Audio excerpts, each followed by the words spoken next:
Ano naman, saan mo gustong bansang pumunta? Siya? Sa Korea din? Sa Philippines. Ay, actually, ano po, nag-aral ako ng Korean. 6 months. Tapos pagdating dito sa Manila para sa examination, hindi pumasa. Hindi pumasa. Ay, bakit? Kulang ako ng vocabulary kasi upuan. Hindi ko naman, mabasa ko yung upuan, pero hindi ko naman alam upuan pa yung ibig sabihin nun. Ano yung mga nalaman mo? Baka tingnan natin kung tama. 한국말 잘하세요? 안녕하세요. 안녕하세요. 어떻게 지내세요?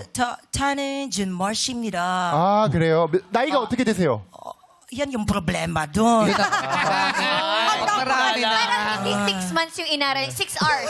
6 hours. Hindi kasi minsan inaaral mo pero yung conversation, Yung practical. Lalong-lalo na po yung mga signed respect nila, mga ganang dami. Ay, yung Wala kultura pang din nila. malaman. Medyo, kailangan, pag-aaralan mo din talaga yun. Pero Ikaw, may gusto sali- mong pumunta ng Korea.